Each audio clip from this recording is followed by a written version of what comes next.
Vous avez déjà demandé comment serait la vie dans le pays le plus riche du monde. Imaginez ne pas payer d'impôts, avoir accès à la meilleure éducation et à la meilleure santé, le tout financé par le gouvernement. Cela semble être un rêve, n'est-ce pas? Eh bien, c'est la réalité. Ceux qui naissent au Qatar, un petit pays du Golfe Persique, qui utilise sa richesse pour acheter influence et succès à travers le monde. Avec des investissements de plusieurs milliards de dollars dans des secteurs stratégiques, l'acquisition d'icônes mondiales et même l'achat controversé de la Coupe du Monde, le Qatar redessine la géopolitique mondiale grâce à la force de son argent. Mais cette formule d'achat de prestige est-elle durable? Quels sont les défis et les controverses derrière cette stratégie audacieuse? Dans cette vidéo, nous allons plonger dans les secrets de l'ascension du Qatar et comprendre comment ce petit géant façonne le monde avec son pouvoir économique. Ressources naturelles. Le Qatar, un petit pays situé sur la péninsule arabique, est mondialement connu pour sa richesse impressionnante. Mais d'où vient toute cette prospérité? La réponse réside dans les vastes ressources naturelles que possède le pays, en particulier ses énormes réserves de gaz naturel et de pétrole. Saviez-vous que le Qatar possède la 3e plus grande réserve de gaz naturel au monde? Les réserves sont estimées à environ 26 trillions de mètres cubes, suffisamment pour soutenir l'économie du pays pendant au moins 100 ans. Le principal champ de gaz naturel du Qatar est le champ Nord, découvert dans les années 1970. Il est partagé avec l'Iran et est considéré comme l'un des plus grands champs de gaz de la planète. Cette richesse a permis au Qatar d'accumuler de grandes quantités d'argent et de devenir l'un des pays les plus riches du monde. Le Qatar détient 13% de toutes les réserves de gaz naturel connues dans le monde. En plus du gaz naturel, le Qatar est également un producteur important de pétrole. Bien qu'il ne soit pas parmi les plus grands producteurs, le pays possède une réserve de plus de 25 milliards de barils, qui permet au Qatar de maintenir sa production actuelle pendant 56 ans. La première découverte de pétrole au Qatar a eu lieu dans les années 1940, dans le champ de Dukhan. Initialement, la production était entre les mains d'entreprises étrangères, mais à partir des années 1970, le pays a commencé à nationaliser le secteur. Aujourd'hui, Qatar Energy est la principale entreprise pétrolière du Qatar. Le Qatar a été la première nation arabe à intégrer l'OPEP, le cartel des pays producteurs de pétrole, en 1960. Investissements internationaux. Avec un fonds souverain estimé à 450 milliards de dollars, la Qatar Investment Authority (EA) a dispersé son argent aux 4 coins de la planète, acquérant des participations dans des entreprises de divers secteurs. L'un des investissements les plus connus du Qatar à l'étranger est dans le football. Le fonds souverain possède des participations dans le club espagnol Malaga et est en négociation pour investir dans le Santos, l'un des plus grands clubs du Brésil. En dehors du football, le Qatar a parié sur les fabricants de voitures de luxe. En 2009, le Kia a acquis 17% des actions de Volkswagen, devenant ainsi le 3e plus grand actionnaire du constructeur automobile allemand. Plus récemment, en 2022, le fonds a pris une participation de 10% dans Porsche, une marque emblématique de voitures de sport. Le Qatar est le plus grand actionnaire extérieur de Volkswagen, avec une participation plus importante que celle du gouvernement allemand lui-même. Le portefeuille d'investissement du Qatar est aussi diversifié que surprenant. Le Kia possède des participations dans de grandes banques du monde entier, comme l'Agricultural Bank of China, Barclays, Royaume-Uni, les Swiss, Bank of America et Deutsche Bank, Allemagne. Dans le monde de la mode, les Qataris ne sont pas en reste. Le fonds souverain est propriétaire du grand magasin de luxe Harrods, à Londres, et détient des participations dans Tiffany & Co., joaillerie américaine célèbre pour ses bagues de fiançailles, et dans LVMH, conglomérat français, contrôle des marques comme Louis Vuitton et Dior. Les investissements du Qatar façonnent également le paysage urbain de grandes villes. À Londres, le fonds possède plusieurs bâtiments emblématiques, comme le gratte-ciel de Shard, le plus haut bâtiment de l'Union européenne, et Canary Wharf, important centre financier. À New York, le QIA est l'un des principaux actionnaires de l'Empire State Building. Le Qatar possède plus de biens immobiliers à Londres que la famille royale britannique elle-même. Attentif aux tendances futures, le Qatar a dirigé une partie de ses investissements vers les secteurs de la technologie et de la durabilité. Le QIA possède des participations dans des entreprises telles que Uber, Snapchat et Flipkart, géants du commerce électronique indien. En 2021, le fonds qatari a annoncé des plans pour investir 10 milliards de dollars dans des projets technologiques aux États-Unis, avec un accent sur l'intelligence artificielle, les fintechs et la cybersécurité. Dans le domaine de la durabilité, le Qatar cherche à diversifier son économie au-delà du pétrole et du gaz.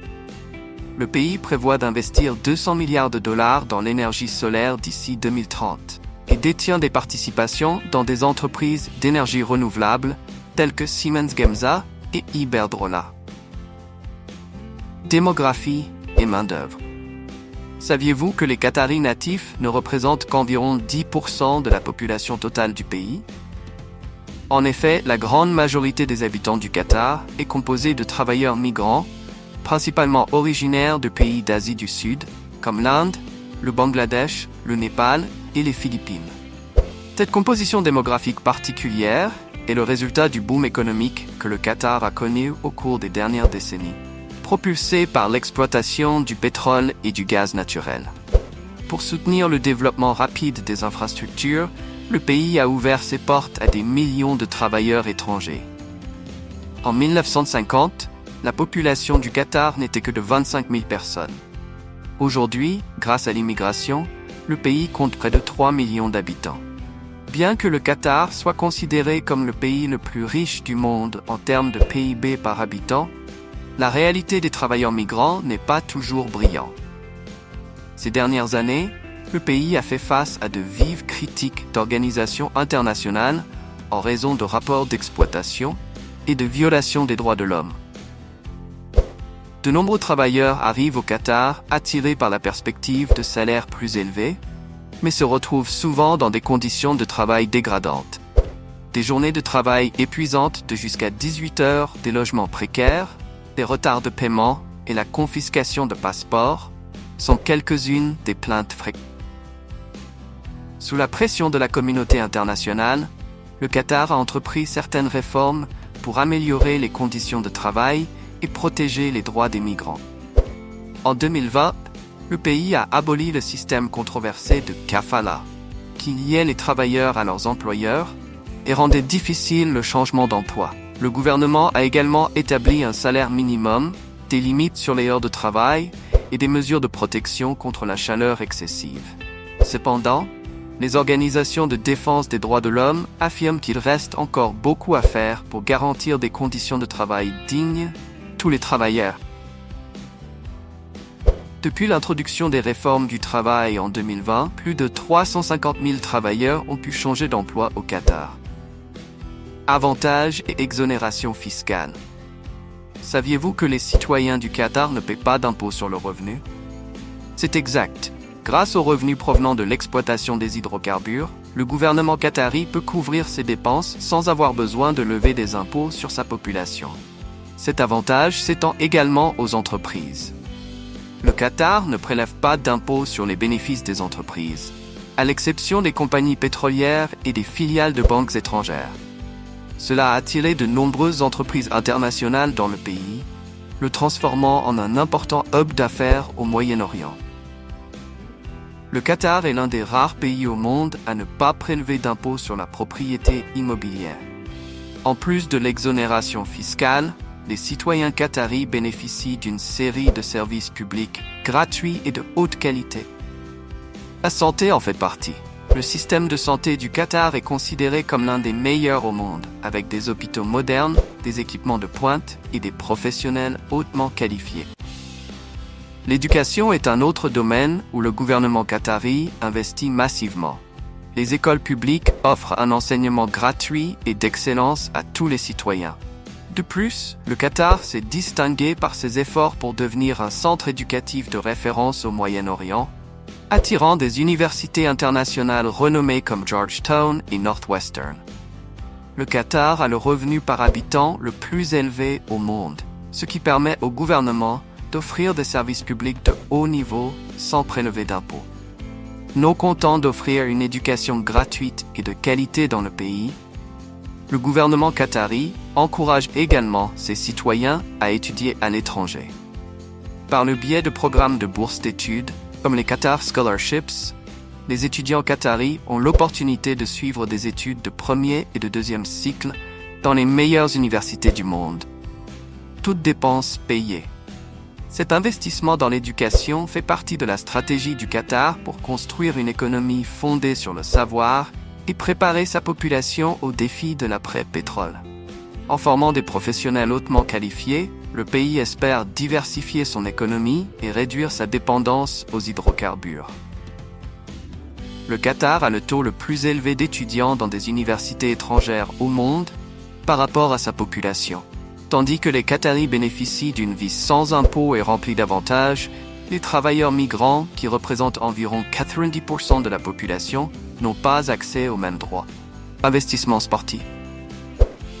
En 2011, le fonds souverain Qatar Sports Investments, QSI, a surpris le monde du football en achetant 70% des actions du PSG pour 50 millions d'euros. Jusqu'alors, le club français n'était qu'un acteur parmi d'autres sur la scène du football européen, sans grande envergure internationale. Mais cela allait bientôt changer. Avec l'apport de milliards d'euros des nouveaux propriétaires qataris, le PSG a entamé une véritable révolution sur le marché des transferts. En 2017, le club a payé la somme impressionnante de 222 millions d'euros pour l'attaquant brésilien Neymar, le transfert le plus cher de l'histoire du football à ce jour. Mais les investissements ne se sont pas arrêtés là. Le PSG a également recruté le jeune prodige français Kylian Mbappé et en 2021 a attiré nul autre que Lionel Messi, considéré par beaucoup comme le plus grand joueur de tous les temps. Avec cet effectif étoilé, le club est devenu l'une des principales forces du football mondial. Depuis l'arrivée des propriétaires qataris, le PSG a remporté 28 titres pour 8 championnats de France. Les critiques soutiennent que les investissements sportifs du Qatar sont une forme de sportswashing. Utiliser le sport pour redorer l'image du pays et détourner l'attention des questions comme les violations des droits de l'homme et le manque de démocratie. Des organisations comme Amnesty International accusent le Qatar d'utiliser le football pour se promouvoir sur la scène mondiale, tout en maintenant des lois qui criminalisent l'homosexualité et un système de travail analogue à l'esclavage pour les migrants. Corruption et politique d'influence. Le choix du Qatar comme hôte de la Coupe du Monde 2022 a été entouré de controverses dès le début. Lorsque le pays a été annoncé comme le gagnant en 2010, des soupçons ont immédiatement surgi selon lesquels le processus de vote avait été manipulé. Des documents divulgués et des enquêtes ultérieures ont révélé un schéma d'achat de votes impliquant des hauts responsables de la FIFA, l'instance dirigeante mondiale du football. Selon les accusations, des représentants du Qatar auraient versé des pots de vin, plusieurs millions de dollars à des membres du comité exécutif de la FIFA en échange de leur vote. En 2020, le département de la justice des États-Unis a présenté des preuves que 3 responsables de la FIFA en Amérique du Sud avaient reçu des paiements pour voter en faveur du Qatar.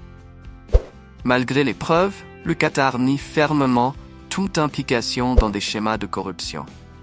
Le pays soutient qu'il a été victime d'une campagne de diffamation motivée par des préjugés et de la jalousie.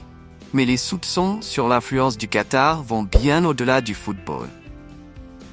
Ces dernières années, le pays a fait des investissements de plusieurs milliards de dollars dans des secteurs stratégiques de l'économie française, soulevant des questions sur ses véritables motivations.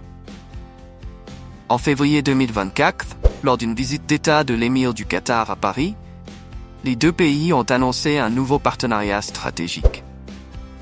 Le Qatar s'est engagé à investir 10 milliards d'euros dans les startups et les fonds d'investissement français entre 2024 et 2030. Les investissements se concentreront sur des secteurs tels que la transition énergétique, les semi-conducteurs, l'aérospatiale, l'intelligence artificielle, technologie numérique, la santé, l'hôtellerie et la culture. Les critiques soutiennent que, derrière la façade de la coopération économique, se cache une tentative du Qatar d'acheter de l'influence politique. Impact économique global. Saviez-vous que le Qatar utilise sa vaste richesse pour réinvestir dans les économies d'autres pays? Les investissements ne génèrent pas seulement des rendements financiers pour le Qatar, mais créent également des liens économiques et politiques avec des nations importantes. Malgré sa richesse en hydrocarbures, le Qatar s'efforce activement de diversifier son économie afin de réduire sa dépendance au pétrole et au gaz. Grâce à des investissements dans des secteurs non liés à l'énergie, le pays construit une économie plus résiliente et durable. Le Qatar a un plan de développement ambitieux. La Vision nationale 2030 vise à transformer le pays en une économie diversifiée et basée sur la connaissance d'ici 2030. Les investissements du Qatar à travers le monde ne concernent pas seulement les rendements financiers, ils sont aussi un outil de politique étrangère. En créant des interdépendances économiques avec des nations puissantes, le Qatar assure sa pertinence et sa sécurité sur la scène mondiale. Un exemple de cela est la relation du Qatar avec les États-Unis. Le pays abrite la plus grande base militaire américaine au Moyen-Orient, la base aérienne d'Al-Udeid, qui sert de hub stratégique pour les opérations dans la région. En même temps, le Qatar a investi massivement dans des secteurs clés de l'économie américaine, comme l'immobilier et la technologie. Alors, après ce voyage à travers les secrets de la richesse et de l'influence du Qatar, qu'en pensez-vous?